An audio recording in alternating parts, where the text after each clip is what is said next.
Sejam bem-vindos ao podcast Cá com Fé. Hoje eu estou com a nossa convidada Maiara, que ela é uma missionária em formação para ser freira, numa congregação aqui de Jundiaí. Seja bem-vinda, Maiara. Obrigada.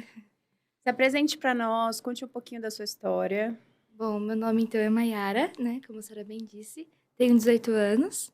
Eu sou natural daqui de Várzea Paulista, né, mas com um vínculo muito forte de Jundiaí, né, por ser duas cidades próximas. Eh, Meus pais, né, graças a Deus são católicos, e eu sempre cresci nesse meio católico, né, graças a Deus. Bom, a minha família tem uma devoção muito forte à Nossa Senhora Aparecida, né, e eu digo que eu sou um milagre de Nossa Senhora Aparecida, né, porque minha mãe não podia ter filhos. Uau! Né, então eu fui o grande milagre da minha mãe, né. Sim. E ali já no parto, depois também conforme a minha criação, eu sempre fui uma criança um pouco mais doentinha, né, mas sempre com o apoio de Nossa Senhora, com a intercessão de Nossa Senhora, aqui estou, né. Ai, que bom. Aqui estou. E daí eu queria que você contasse um pouquinho para nós quando foi que você se apaixonou por Cristo? Eu acho que o vínculo mais forte que eu tenho de lembrança é na infância, né, com meu pai. Ele sempre foi uma pessoa que sempre incentivou bastante nessa questão própria da religião, mas mostrando uma outra face da religião, né. Não a face somente de mandamentos, de leis, mas sim uma face de amor, De de participação, participação, de de entrega? próprio testemunho dele também, né. Porque ele sempre quando nós chegávamos na igreja, antes de cumprimentar qualquer pessoa, nós íamos cumprimentar o Cristo, nós íamos falar com Cristo. Todos os dias também ele sempre reunia eu, minha mãe, depois quando os meus irmãos foram nascendo, para falar sobre a palavra do dia, falar um pouco sobre o evangelho, mas algo também que ficou muito forte foi na minha primeira eucaristia. Quando eu recebi o corpo e o sangue de Cristo ali, através da hóstia, eu percebi que ali estava o Cristo realmente. Não era somente uma representação, mas sim o Cristo que estava conosco, né. E depois, conforme fui caminhando, né, através também das pastorais da igreja, tudo, eu fui percebendo a importância de Cristo, né. Quando a gente começa a caminhar com mais firmeza, quando a gente começa a se entregar mais, a gente vai percebendo aos poucos que o mundo, ele é bonito em algumas partes, mas quando nós temos o olhar voltado para o Cristo, nós vemos um mundo diferente. Um mundo que se precisa se entregar ao Cristo para encontrar a verdadeira felicidade, né? Poder encontrar não somente a felicidade passageira, mas uma paz mesmo, né? Uma felicidade que brota da paz. Porque se nós somente formos nos contagiando, formos nos colocando mesmo à disposição somente das coisas do mundo, Terrenas. terrenas, coisas que passam, coisas que não vão depois da morte, né, porque eu acho que uma das pautas de hoje em dia é muito isso, o que que tem depois da Sim. morte, né. E ali através de Cristo a gente percebe, a morte é somente uma passagem deste mundo para a vida eterna, né, que através dos nossos atos nós vamos encontrar aquilo que nós almejamos nessa terra, né. Se nós almejamos Cristo, nós teremos a vida eterna no céu. Agora se nós almejamos somente as coisas passageiras, somente os luxos e os prazeres, logamente nós não teremos Cristo como centro depois da morte. Nós não encontraremos Ele depois da morte, né. Não. Daí Então você é designada a ir a um outro lugar que não é considerado o céu. sim. Mas hoje em dia, eu acho que acredito que você é tão nova, trazendo um testemunho tão bonito, uma fé tão grande, consegue ver que os jovens não estão centrados em Cristo, centrados em Deus ou centrados nas palavras. O que que você daria de conselho a esses jovens? O que que eles deveriam buscar, Eu que nem acho você uhum. buscou? Eu acho que principalmente a santidade, né. Hoje nós temos muitos jovens santos, né, como recentemente o beato Carlos Acutis, né, Maravilhoso ele. porque se nós formos ver o que realmente nós queremos, né, infelizmente nós temos uma juventude carente, nós temos uma juventude que busca preencher o que tem de vazio, as dores, tudo. Mas se nós vamos virar nossos olhos para a santidade, nós percebemos a grandeza. Nós percebemos que tudo basta no Cristo. Se nós queremos felicidade, temos Cristo. Se nós estamos tristes, temos Cristo. Quando a gente percebe que nós não estamos sozinhos, principalmente a juventude, que hoje tem tantos meios, tem tantas coisas que nos impulsionam, muitas vezes, ao mal, A pecar. a pecar, principalmente contra a pureza, contra a castidade, porque são coisas que hoje já são banalizadas, né? Coisas que é mais fácil mostrar o corpo do que mostrar a sua inteligência, do que mostrar quem realmente você é. A sua caridade, A sua a sua caridade. paciência, o seu tempo, né? Sim, se nós formos ver os santos católicos de hoje, jovens, o que eles buscavam? Manifestar aos outros a santidade, manifestar aos outros a pureza. Santa Maria Goretti, ela foi uma santa jovem, por volta ali dos seus 14, 12 anos, e ela preferiu morrer do que se entregar a um ato com um jovem, né? Ele perturbava muito ela para conseguir Sim. algo, e ela simplesmente não queria, porque ela falava, eu sou de Cristo, eu sou de Cristo. Já tenho Cristo. E tantas outras santas, jovens, que se preferiram se entregar a Cristo. Sim, tem uma santa que eu não me recordo o nome, que ela era para ser esposa de um rei. Não sei se você consegue lembrar o nome dela, que daí ela preferiu morrer do que também ser entregue a esse ato que seria contra a castidade dela. Eu não me recordo o nome. Nós temos várias assim, né? Temos várias, assim, mas é uma santa bem Sim. conhecida na Itália, assim, é uma santa que a gente reza bastante, mas agora eu não me recordo o nome, mas que vale a pena também a gente, mais para frente, eu posso citar em outros programas ela.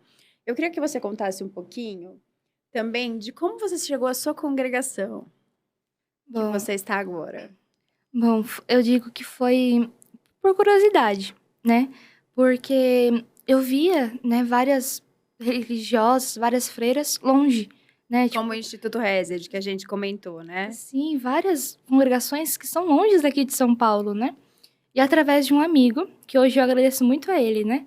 Porque foi ele que me mostrou que sim, temos congregações religiosas em Jundiaí, né? E ele me falava do Carmelo, me falava de outras congregações, mas a que me chamou realmente atenção foi a que estou hoje, né? Quando ele falou assim, olha, tem uma conhecida e ela vai entrar em contato com você e ali você começa a conversar com as irmãs. E assim foi, né? Fui passar meu primeiro final de semana aqui na congregação.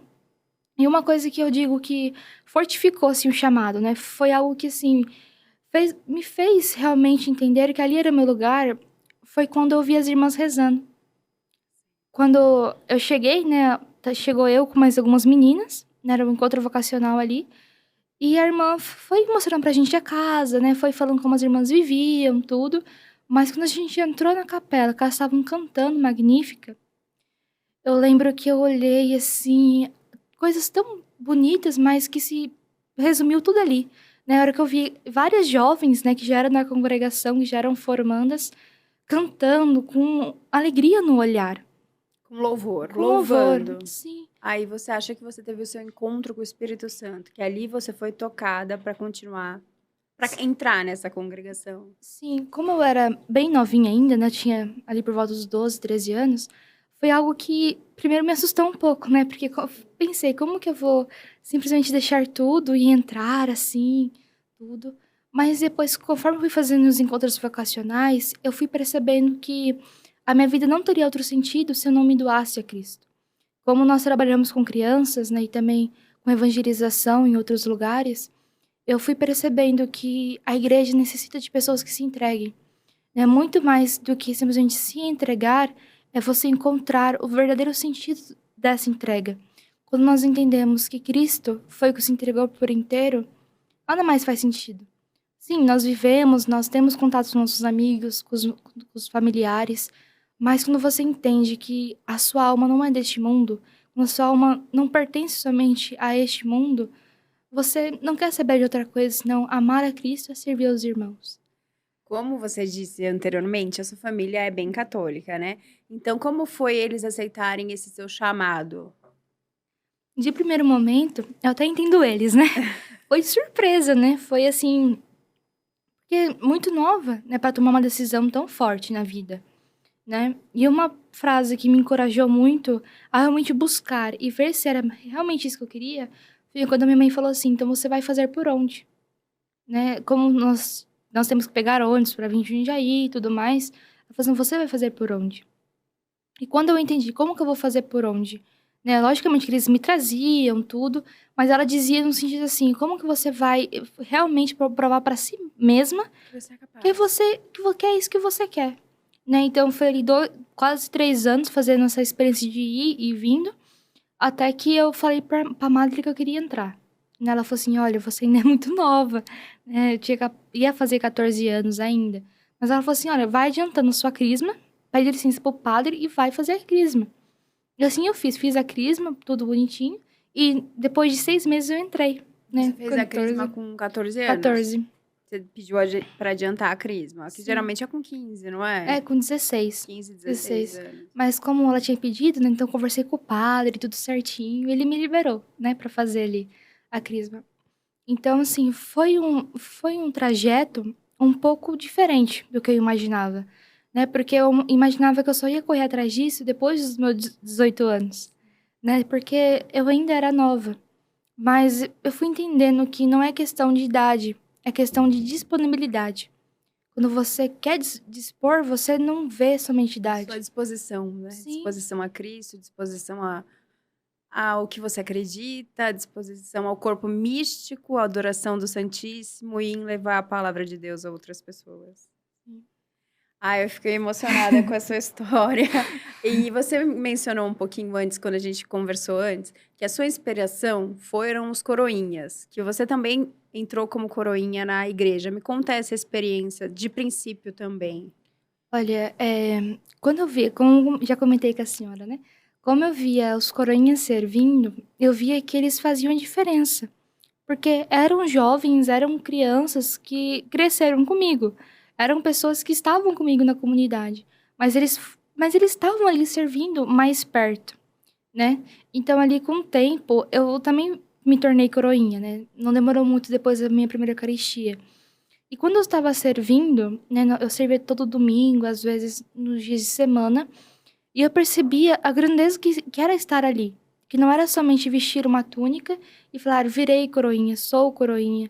Não, mas era a grandeza de você aprender a questão litúrgica, Dos dos sacramentais. sacramentais, você aprender todos os objetos litúrgicos, mas também a presença de Cristo, porque os primeiros que são chamados a estar com Jesus na hóstia santa são os coroinhas, né. A São. exemplo de São Tarcísio, que é o patrono dos coroinhas, né, que ele Sim. morreu para não deixar entregar o Cristo, né. Ele era ali um jovem, né, que caminhava juntamente com o bispo, tudo ali com o papa, e ele tinha que a missão dele para poder levar Cristo, era levar Jesus na hóstia para os cristãos que estavam aprisionados. Só que para não desconfiar, eles mandavam quem? Uma criança, porque eles não iam desconfiar de uma criança. Só que os amigos dele sabiam que ele estava fazendo alguma coisa que não estava de acordo ali. Então ele apanhava, tudo ali. Sofria. Sofria muito ali. Só que ele não desistia de levar a Eucaristia para os cristãos que estavam presos, né. Até que um dia ele faleceu devido tanto sofrimento ali, tanto de apanhar, e acabou falecendo como mártir, né. Só que algo que chamou atenção no martírio dele foi que ele morreu com a mão no peito.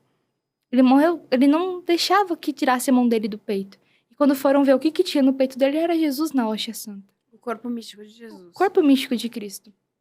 Então ali um guarda que também era cristão na época, só que ele não falava que ele era cristão, para também não ser preso, né, mas ele ajudava ali na questão de levar, de esconder o padre, de esconder Tarcísio, tudo. Então quando a gente observa que são jovens, então acho que algo que me encantou também, eu servi ali por volta de 2 anos, algo que me encantou em se ficar servindo durante 2 anos, não foi simplesmente o fato de vestir uma túnica. Foi o fato de que nós estamos ali para sermos guardiões da Eucaristia. Quando o ministro, o padre está ali entregando, quem está do lado sempre são os coroinhas, né. Então, assim, algo que me impressionou bastante é isso. Hoje em dia, às vezes, muitos padres, muitas pessoas, às vezes, querem estar dentro da igreja por status, que nem você falou. Assim, não, que nem você mencionou meio nas entrelinhas. Que as pessoas estão ali, às vezes, muitas vezes as pessoas estão desconectas na missa, desconectas com Cristo. E hoje em dia, com essa entrega dos jovens, a sua entrega, a entrega de todos os jovens, de todos os coroinhas, a Igreja Católica vem vivendo uma experiência mais intensa. Eu acredito na parte dos sacramentais, na parte da missa. Você consegue ver isso? E como eu vejo, né? Porque eu vejo que, se por um lado nós temos jovens que se totalmente se afastaram de Cristo, se afastaram da igreja, nós temos uma multidão de jovens que são capazes de fazer isso, são capazes de movimentar os outros jovens, né? Nós vemos na questão da Jornada Mundial da Juventude. Quantos e quantos jovens, né, nas dioceses, a questão da jornada diocesana da juventude, quantos e quantos jovens, né? Eu vejo que se por um lado nós temos jovens que se perderam praticamente, que optaram por isso, né, que optaram por estar longe, mas ao controverso, nós temos jovens que rezam por outros jovens. Sim. Nós temos jovens que hoje, pelo Instagram, várias mídias sociais, nós vemos que eles dão testemunho. Eles vão, fazem vídeos, eles pegam, promovem terços online, promovem tantas coisas, né? Quando às vezes, mesmo na escola, né? Eu estava na escola até ano passado, já na congregação, a gente percebia, se tem um jovem ali que é mensagem de Cristo, que transmite essa mensagem de Cristo, automaticamente o grupo dele vai ser também de pessoas que querem o Cristo, né? Então, eu vejo que cada vez mais, por mais que às vezes não aparenta, mas sim, nós temos muitos jovens que se propõem a isso, né? Quando nós trabalhamos na questão evangelizadora, na questão missionária, nós vemos isso. Quem são os primeiros a dar os passos, muitas vezes não são os adultos, são os próprios jovens, que querem salvar os outros jovens. Porque eu acho que cada vez mais, até mesmo o Papa, ele tem incentivado isso dos jovens. Sim, muito. Incentivar os outros jovens, né? Se eu não me engano, é o Papa Francisco que vai dizer que se a igreja... Se nós queremos igreja jovem, precisamos de jovem. A igreja só vai ser jovem quando tiver jovem na igreja, né? Então, a gente percebe que hoje os movimentos que atraem a juventude são imensos. É grupo de ruas, é coroinhas, é pastoral da criança, é inúmeras. No Pascom, que hoje em dia é uma coisa que atrai bastante, né? Por conseguir transmitir, tirar foto, aquela coisa. Mas você percebe, quando a gente olha para uma igreja em tudo, a gente percebe que quem brilha são os jovens. Porque eles que têm essa vivacidade do Cristo, né? Tem uma pessoa que uma vez me disse que você quer ver o Cristo? Olhe para os jovens. Olhe para os jovens, porque é o jovem que tem aquele gás de se gastar, né? Muitos jovens que nós vemos dando testemunho na internet, vemos que nós conhecemos pelas nossas paróquias, pelos lugares onde a gente frequenta, que eles estão cansados do trabalho, da escola, mas ainda assim se doam. Tem sua família, tem às vezes namorado, às vezes tem namorada, mas eles não deixam que isso atinja o encontro deles com Cristo, né? Quando eu estava na casa de missão em Louveira, a gente percebia muito isso. Aquele gás de buscar outros jovens. Vamos fazer movimentos, vamos fazer encontros, vamos fazer grupos de jovens, vamos incentivar os outros jovens. Você acredita que esses movimentos que você mencionou agora são movimentos para salvar os outros jovens também do pecado? Porque hoje em dia, com as músicas, com as pessoas cada vez não levando as palavras, os 10 mandamentos, vamos dizer assim, não levando os 10 mandamentos, acabam mais pecando, né? O fato das músicas hoje em dia serem muito obscenas e o louvor não dá tanto ibope quanto essas músicas, a gente acaba vendo essa disparabilidade e daí vocês entram aí trazendo toda a glória e alegria para resgatar esses jovens. Aí eu fico muito feliz e muito com o coração cheio de esperança que também meus filhos possam ser assim. Eu fico muito feliz. Eu queria que você me contasse um pouquinho dos patronos da sua congregação, quem são e como vocês rezam. Me conta um pouquinho da sua vida. Bom, então nós temos como patronos, né, da nossa espiritualidade, Santa Ângela Médici, né, que foi uma jovem também, né, que muito sofrida, nós podemos dizer assim, né, que foi perdendo pai, mãe, irmã, e depois com o tempo foi morar com os tios, em outra cidade. Ficou órfã.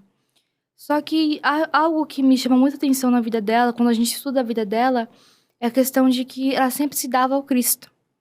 Ela percebia também essa mesma visão de que precisamos de pessoas que se entreguem, precisamos de pessoas que sejam à frente, né? Tanto que depois, já na parte adulta da vida dela, ela entra para a terceira ordem de São Francisco, né? Franciscana. Ela se torna terciária franciscana. Então, ela faz ali tudo o que ela pode, né? Ela comunga. Ela entra para essa ordem principalmente para poder comungar. Porque naquela época, 1500 e pouco, não se podia comungar com a frequência que nós temos hoje. Não. Era somente em algumas solenidades, ou se não com a permissão do pároco ali da paróquia. Então, assim, eram ocasiões muito raras que se comungava. Mas ela ali, com aquela sede de comungar, ela entra para a Terceira Ordem de São Francisco, em qual eles podiam comungar poucas vezes, mas era mais do que o normal, por assim dizer. E ali ela vai criando, ali, ela tinha uma devoção a Santa Úrsula, uma santa também bem antiga, só que por inspiração do pai dela, ela acabou tendo essa devoção, né, que também foi outra santa também esplêndida também. Mas ela ali foi reunindo jovens, né, moças jovens, solteiras, viúvas, tudo. Então, depois de um tempo, com aquela movimentação, o bispo, então, pede que se torne ali uma ordem, que se torne algo do tipo. E ali começa, né, o primeiro grupo, né, começa aí com as moças, tudo. Depois, com o tempo, foi surgindo as congregações religiosas depois da morte dela, né, com a Ursulinas. Que levam o nome dela. Que leva o nome, não dela, mas de Santa Úrsula, que era a santa de devoção dela, mas com a espiritualidade de Santa Ângela. Né, nós temos essa espiritualidade muito grande porque nós somos uma congregação de filhas de Santa Úrsula.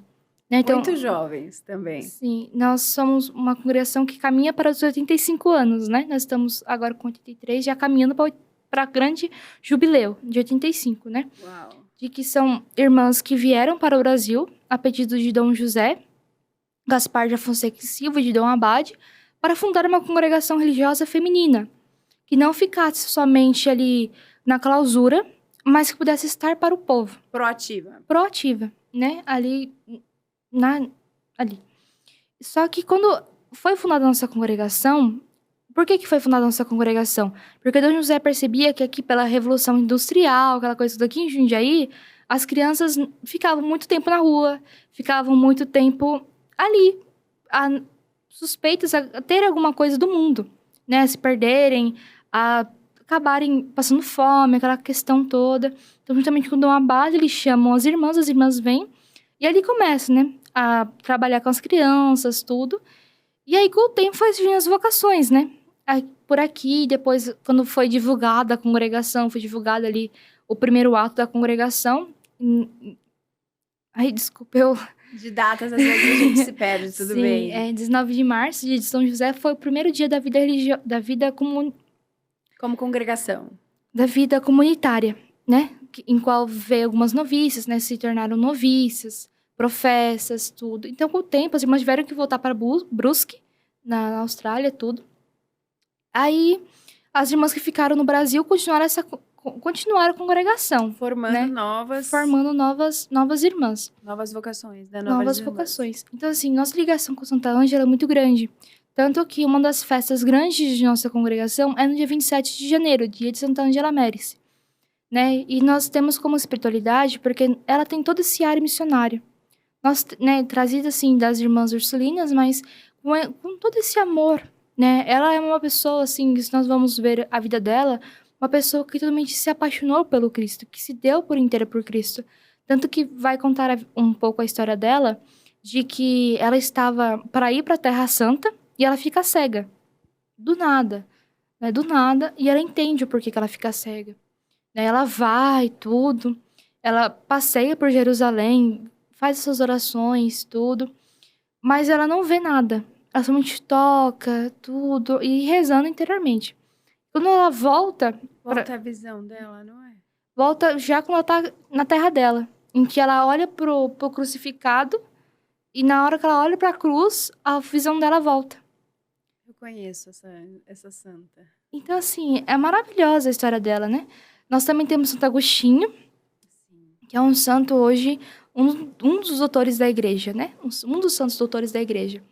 E nós temos ele como patrono pelas nossas constituições, né? As nossas primeiras constituições ou regras da congregação, as primeiras regras foram segundo Santo Agostinho, segundo a regra de vida de Santo Agostinho. Então, toda aquela coisa que ele tinha, né? Quando ele se converteu, né? De que ele procurava tanto que estava dentro e fora. Que ele procurava tudo na vida, mas ele não procurava o amor de Deus que estava dentro. Tanto Sim. que ele tem um poema sobre isso, muito belíssimo, Muito assim. lindo. Canções também de vários poemas dele. Nós temos São José, né, o pai adotivo de Jesus, mas também que é o nosso pai adotivo, né? E nós celebramos ele principalmente porque no dia dele foi que a nossa congregação começou a ter vida comunitária, né? Que começou a ter a missão, começou a ser missionária. Sim, Seria isso, mais isso. ou menos? A vida comunitária que eu digo é que começou a reunir as irmãs. É que começou ali com onde teve o primeiro ato das irmãs. Se reuniram, tudo. Nós também temos Nossa Senhora da Anunciação, que essa devoção é pouco conhecida, né? Raramente nós vemos pessoas que conhecem, porque é a Nossa Senhora que recebe o anjo, né? Ali na Anunciação do Verbo, quando ela recebe a notícia que ela vai ser mãe de Jesus. Maria cheia de graça. É, sim. Então, a imagem dela é um pouco reclinada, ajoelhada, Sim. tudo, né? Então, tanto que na medalha que eu uso tem Nossa Senhora da Anunciação, né?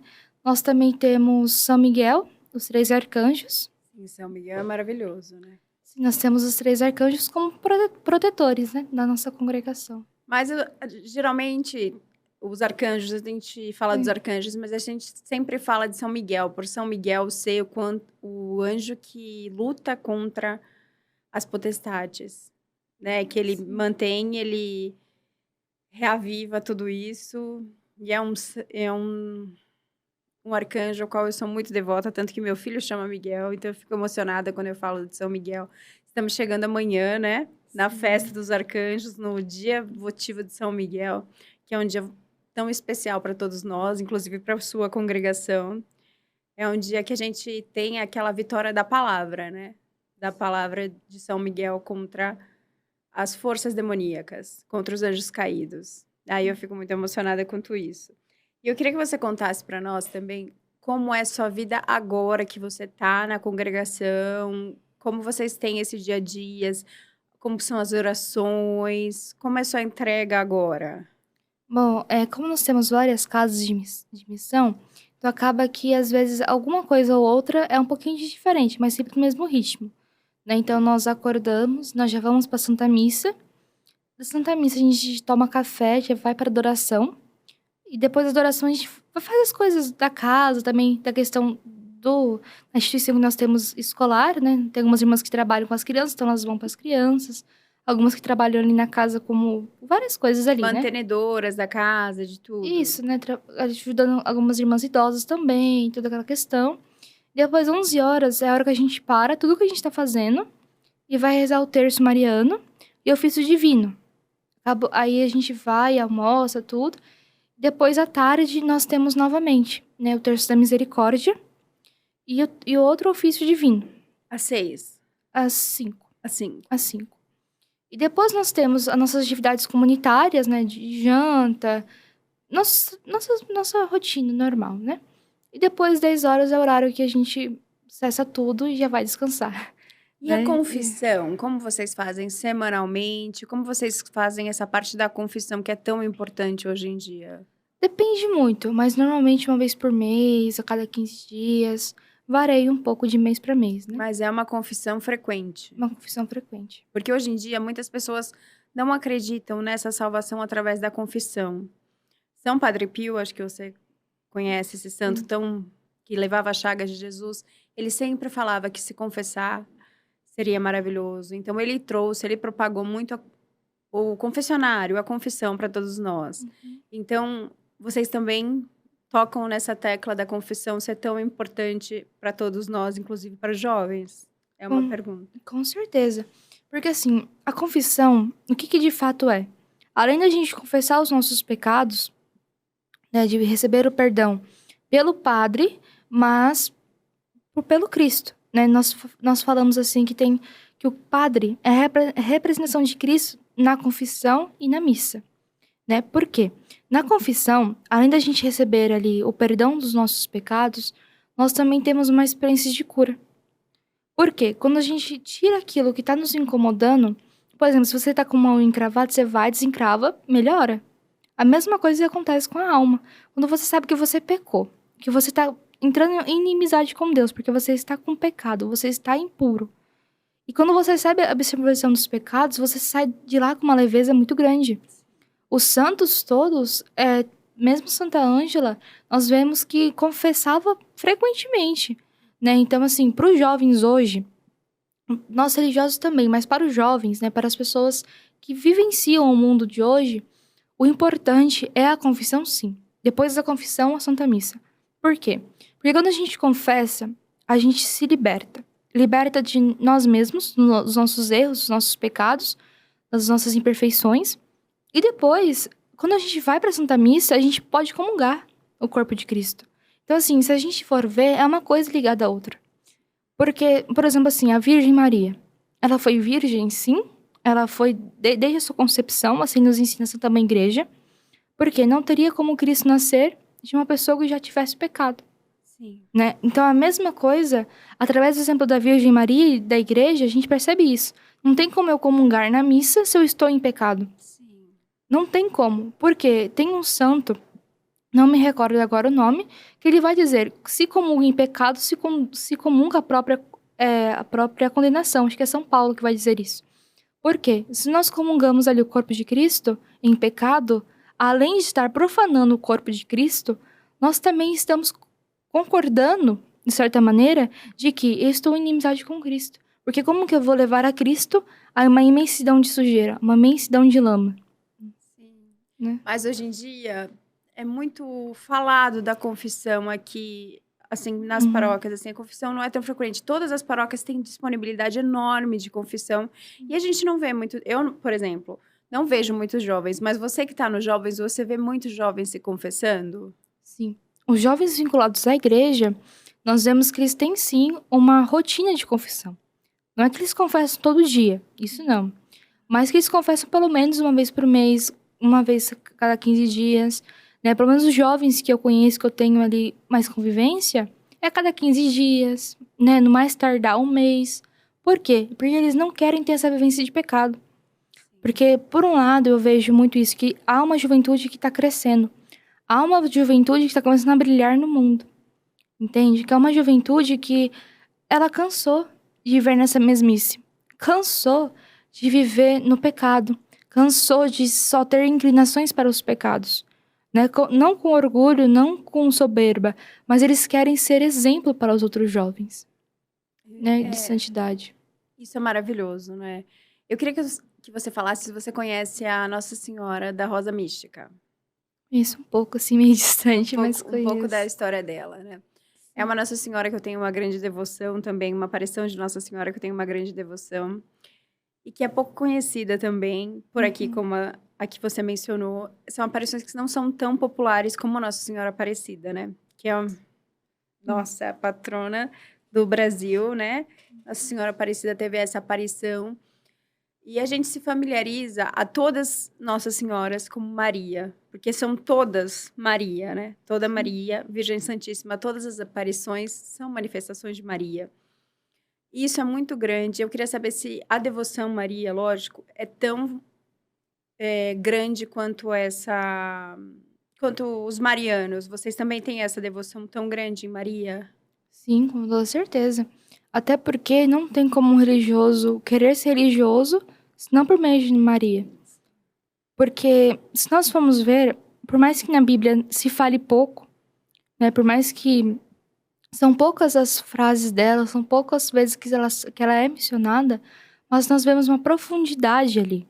Né? Quando a gente já começa no Evangelho de São Lucas, não vai falar sobre a anunciação do anjo, em que poderia ser qualquer outra mulher.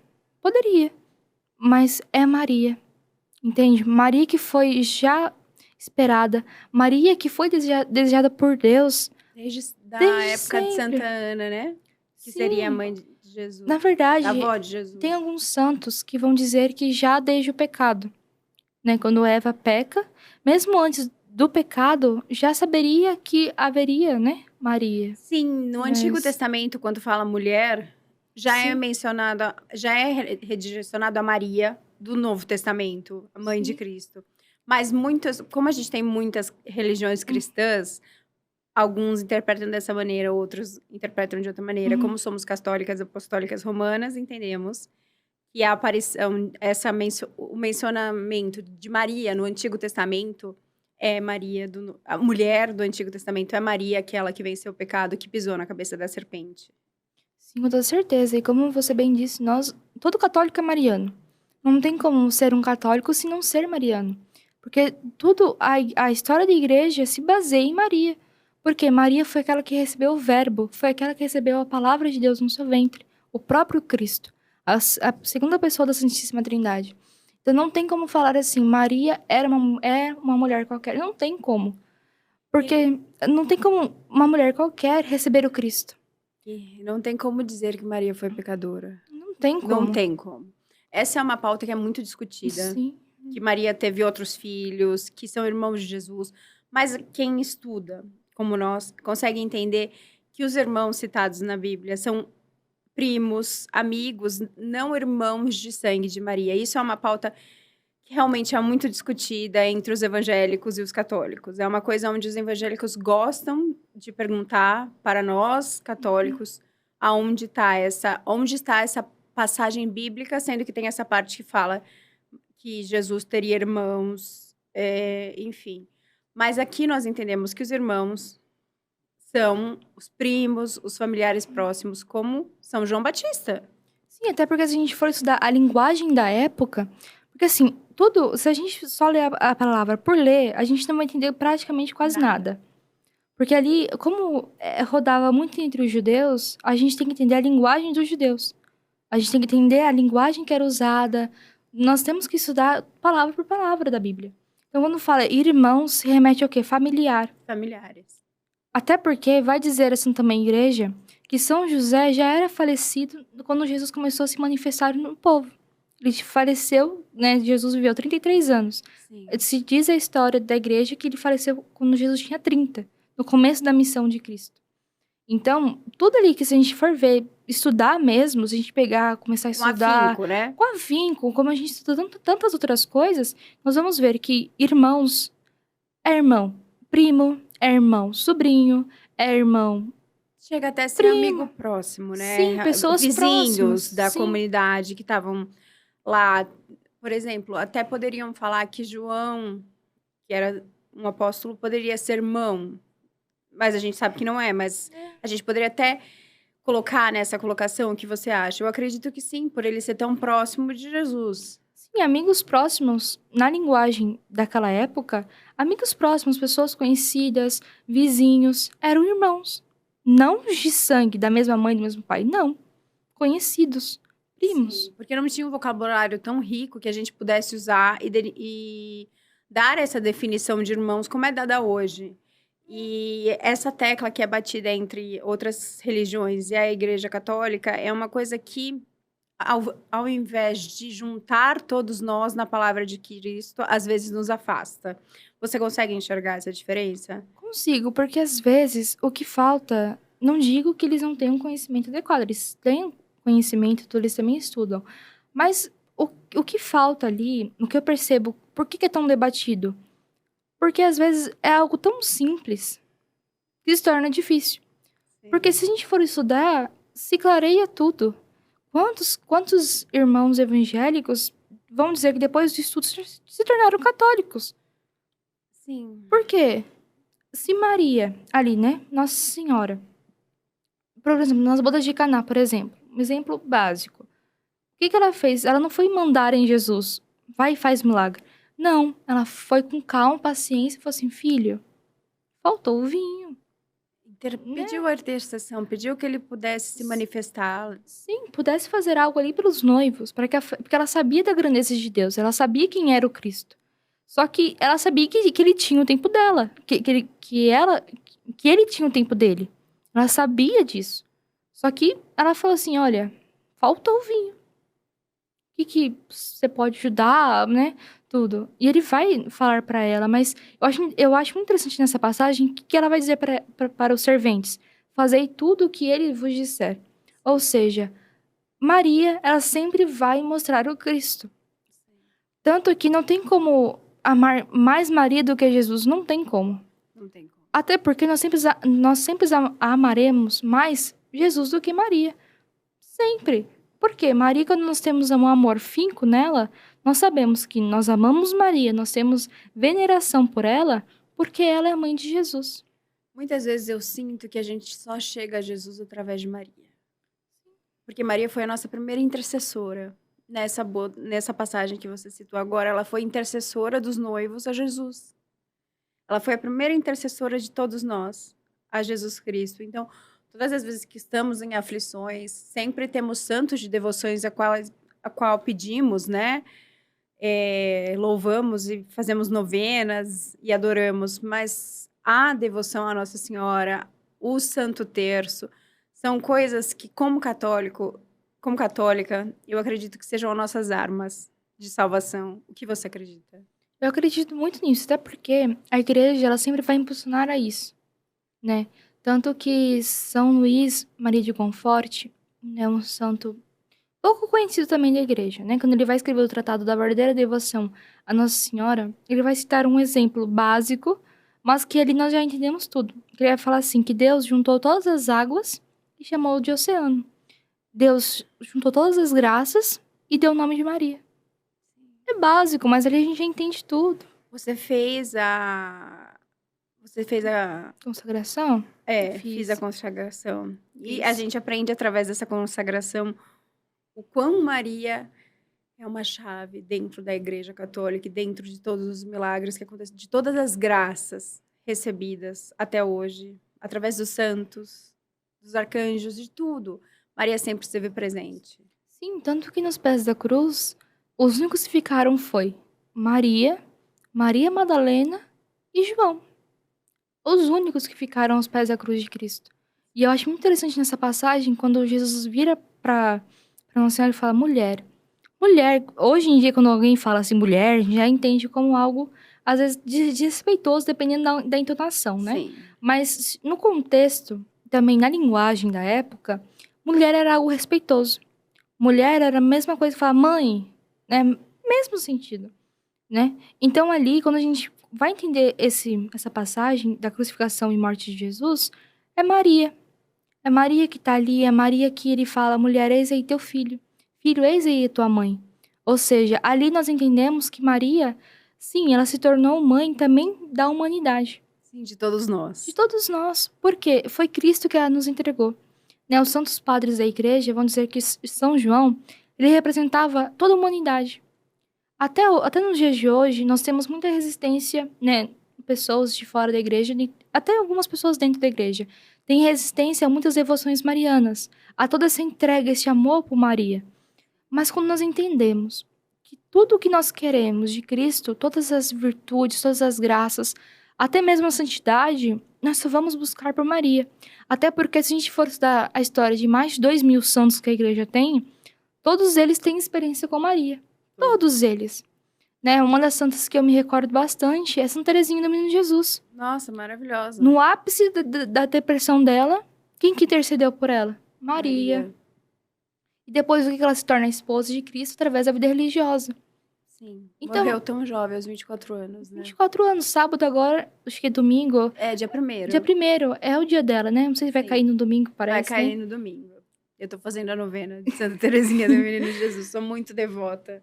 Muito devota. Então a gente percebe que não tem como. Não adianta a gente relutar, não adianta ficar falando contra Maria se você não teve uma experiência de Maria. Sim, nesse mundo de hoje que é tão polarizado, onde existe tanto pecado, eu acredito que falte um pouco de harmonização. O que você acha nessa fala minha? Assim, eu diria que todas as pessoas, elas buscam um sentido de vida.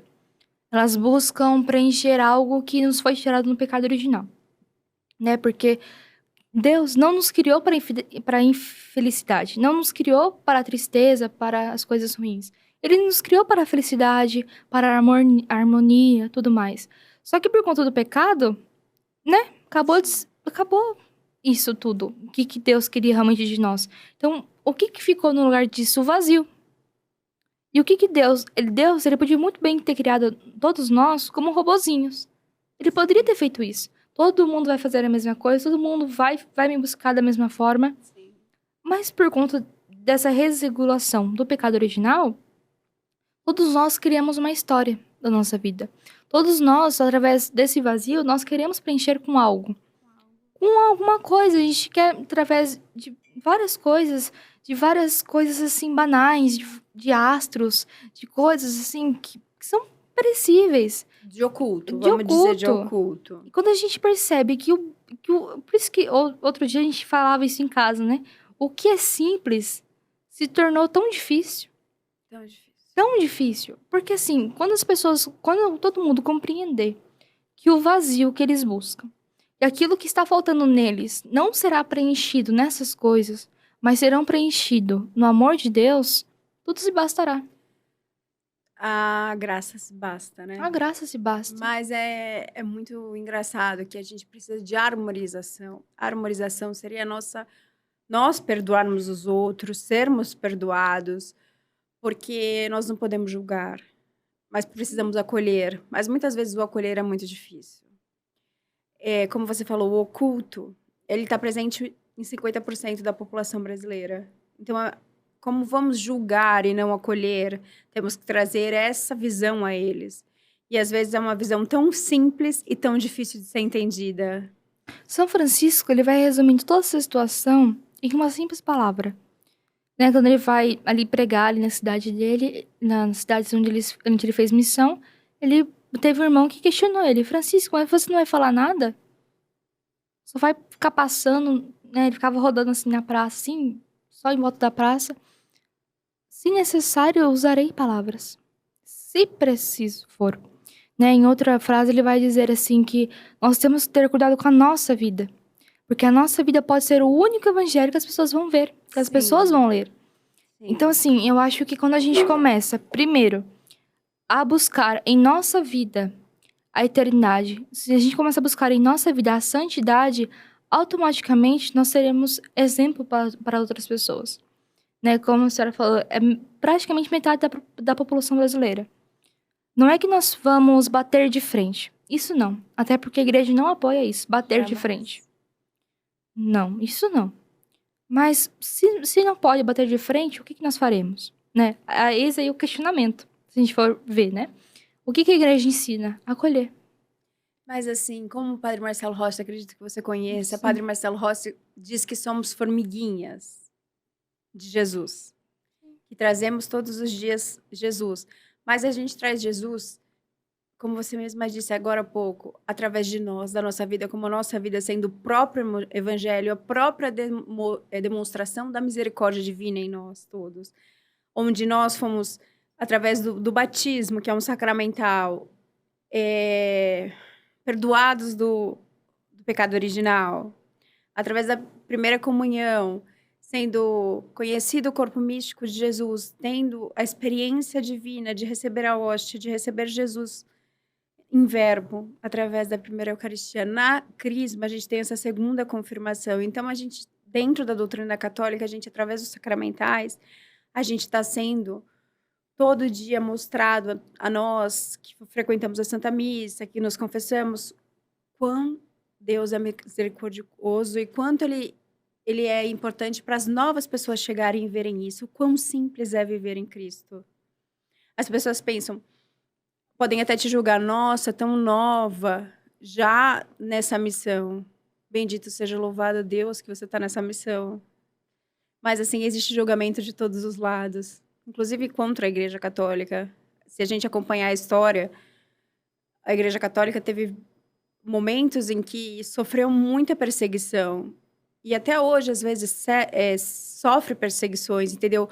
Por pessoas que mal interpretam a Virgem Maria, os santos, e não entendem essa devoção toda que nós trazemos, não é? Uhum.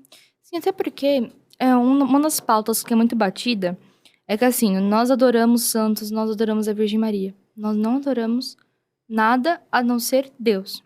Deus é a Santíssima Trindade, né? Que é Deus, Pai, Filho e Espírito Santo.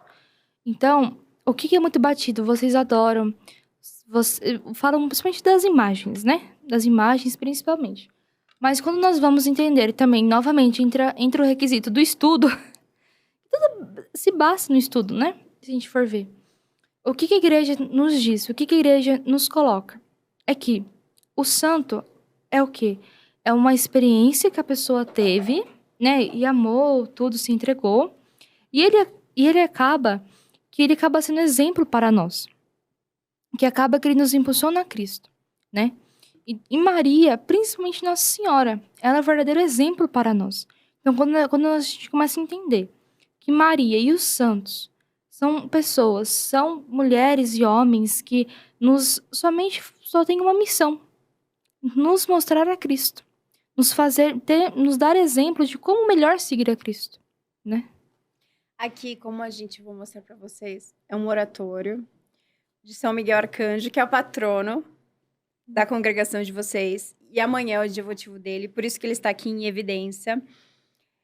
São Miguel Arcanjo, toda vez que precisamos de proteção, sempre clamamos a ele.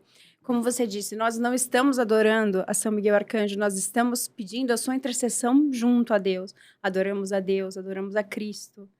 Mas não existe essa adoração como muitos dizem, né? Mas poucos entendem que a nossa devoção é a Jesus, Maria e o Espírito Santo e a Deus. Mas que temos anjos e santos como intercessores nossos. E o que você fala sobre isso?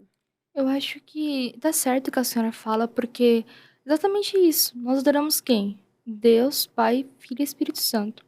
Maria, os anjos e os santos são pessoas que estão, os anjos, né, como anjos, estão diante de Deus. São os nossos intercessores, tanto que cada um tem seu anjo da guarda para poder guiá-lo a Deus. Né? Vai dizer um santo que quando uma pessoa entra no lugar de pecado, o anjo fica fora. Sim. Porque não tem como um anjo entrar num lugar onde há pecado. Onde é impuro. Onde é impuro, onde é sujo pelo pecado. Mas sim, quando ele se alegra, principalmente, quando nós vamos a uma igreja. Quando nós... Estamos em oração. Estamos em oração, até mesmo na nossa casa, quando a gente busca viver o simples, o santo, no dia a dia, né? Os santos também, quando nós entendemos a intercessão deles, por exemplo, assim, nós pedimos, por exemplo, assim, as coisas impossíveis, Santa Rita de Cássia, né? Sempre tem um anjo, um santo ou para cada coisa. Intercessor, né? Sim. Então a gente entende que é intercessão porque a igreja nos coloca aqui, eles são intercessores porque já estão diante de Deus. Já estão próximos. Já estão próximos. Então, quem é melhor recorrer? A não ser quem já está próximo de Deus. Claramente, nós temos orações que nós fazemos para Deus, tudo. Só que, às vezes, a nossa imperfeição caminhando neste mundo, às vezes, é tão grande, né? Às vezes, nós precisamos de um apoio maior. Muitas vezes. Muitas vezes, quase diariamente. Diariamente. Nós precisamos ter essa inclinação para que são santos, eles já foram já foram determinados pela igreja ser santos, eles já são santos. São pessoas que, através dos milagres, né, depois da sua morte, as pessoas pediam milagres e iam acontecer os milagres pela intercessão deles a Deus.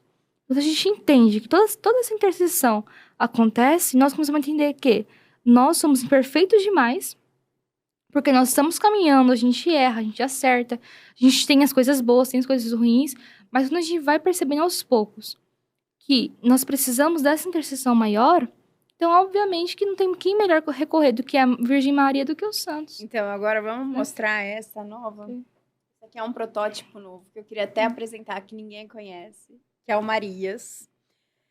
Quem como Maria para interceder junto a nós?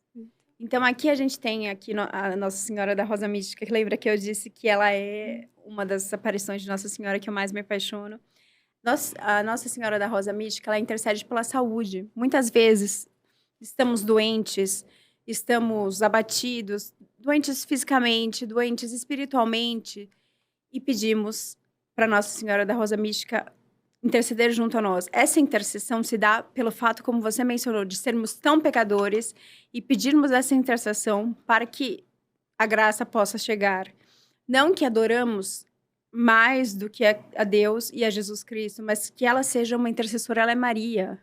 Como eu mencionei anteriormente no programa, Maria é a primeira intercessora de nós, junto a Jesus, que foi intercessora dos noivos nas bodas de Canaã.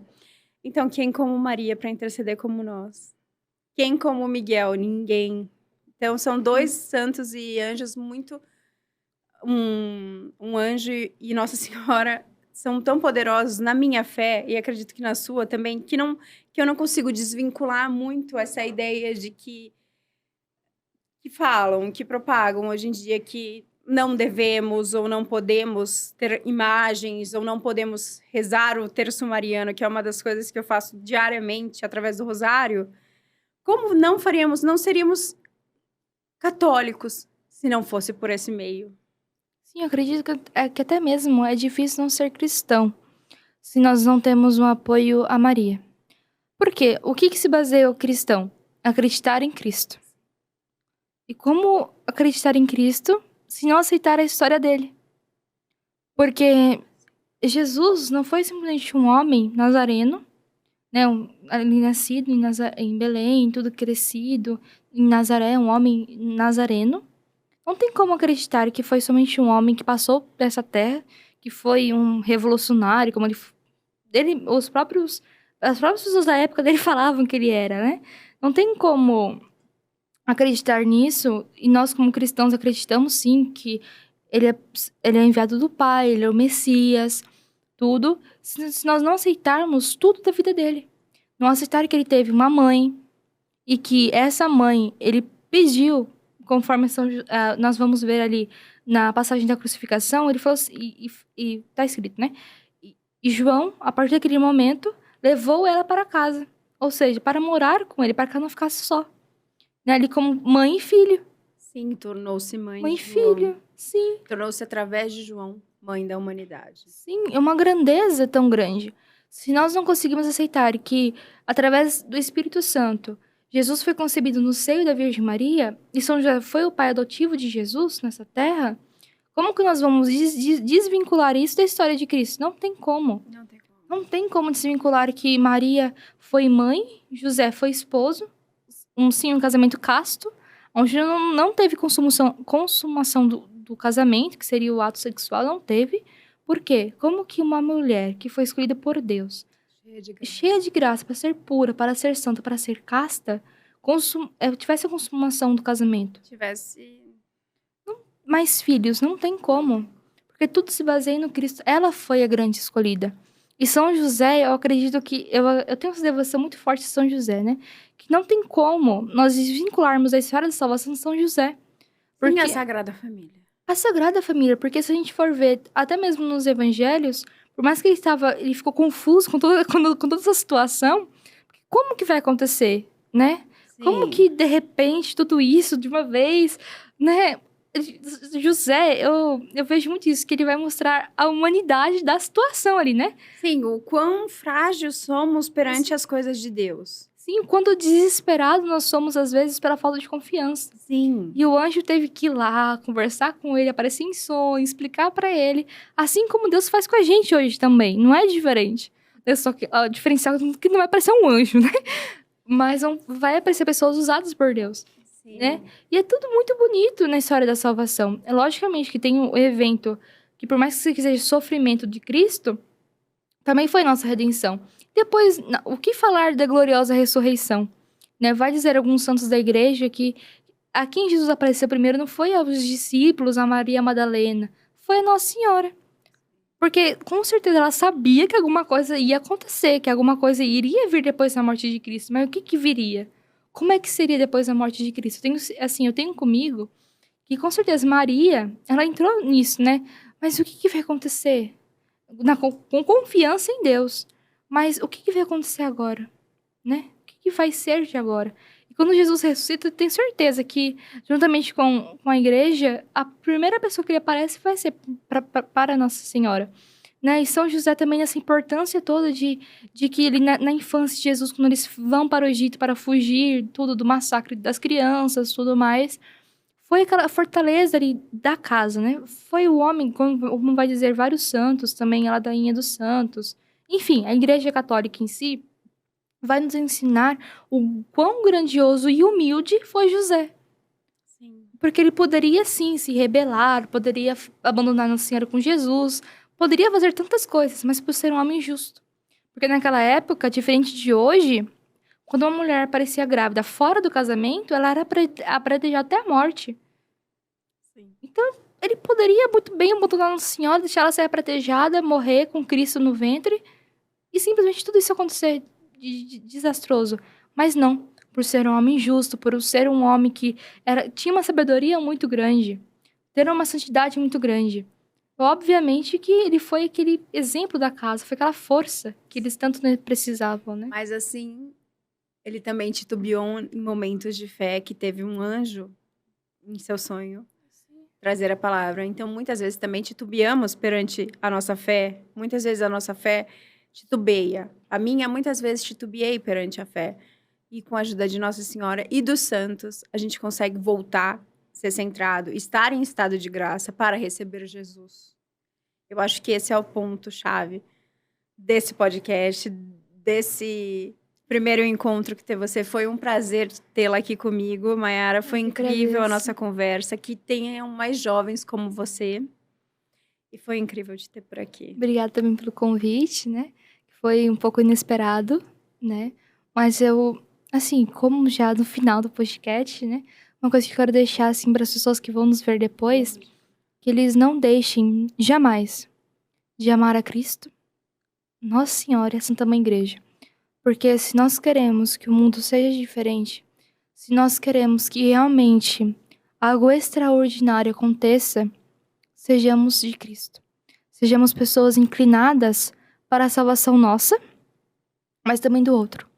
Nós podemos buscar ao ponto a salvação de que quando as pessoas nos verem, sejam igualmente os cristãos, os primeiros cristãos. Olha como eles se amam. Olha só, quando eles foram chamados de quando ali as pessoas que seguiam os ensinamentos de Cristo foram chamados de cristãos pela primeira vez, por que eles foram chamados de cristão? Porque eles eram diferentes. Eles não estavam na mesma correntência do mundo. Eles estavam remando contra tudo aquilo que era pregado, né? As pornografias, as falsas doutrinas, tudo mais. Eles estavam inclinados à sabedoria de Deus. Adultério, tantas coisas. Mas eles estavam inclinados a pregar e a vivenciar o que eles estavam pregando. Principalmente na simplicidade, na humildade, né? Disso. Então eu quero deixar isso, né? Que todos nós, eu, a senhora, quem estiver vendo depois, possa ter essa noção de que se nós queremos uma total felicidade em nosso coração, uma verdadeira paz, não ausência de sofrimento, porque isso não tem o que fazer na nossa vida. Cada um tem a sua cruz. Cada um tem sua cruz. Mas buscar o refúgio de carregar essa cruz pesada no Cristo. Pedir que Cristo nos ajude a carregar essa cruz. Nós, como pessoas, somos falhas. Nós, como pessoas, não estamos preparadas o suficiente para buscar uma santidade mais perfeita. Mas Cristo já é perfeito por si próprio. Então, isso ele pode nos ajudar a sermos perfeitos. Possamos descansar no colo de Cristo. Sim, que nós possamos ser igualmente São João, que na Santa Ceia, enquanto eles estavam discutindo quem quer ser o traidor, o que ele faz? Reclina a cabeça no peito de Cristo, para descansar, provavelmente do cansaço que já tinha sido, né? Toda essa discussão. Descansado. Mas também ele queria, vai dizer à igreja que ele era o único discípulo mais jovem, que não tinha ainda se casado, que era uma pessoa totalmente pura. Por isso que ele vai dizer, o discípulo amado. Mais amado. Mais amado. Por quê? Era a pessoa mais pura, que não tinha conhecido ainda os prazeres do mundo. Então, que de fato nós possamos ter esse exemplo de descansar. Nós que estamos num mundo tão agitado, tão assim, tão mundano, que corre muito, que vai muito, nós possamos ter momentos de parar e reclinar a cabeça em Cristo. Sim. Esse foi o primeiro podcast Cá com Fé, a estreia do nosso programa, que vai ser semanalmente, toda quarta-feira, no canal do Novo Dia TV.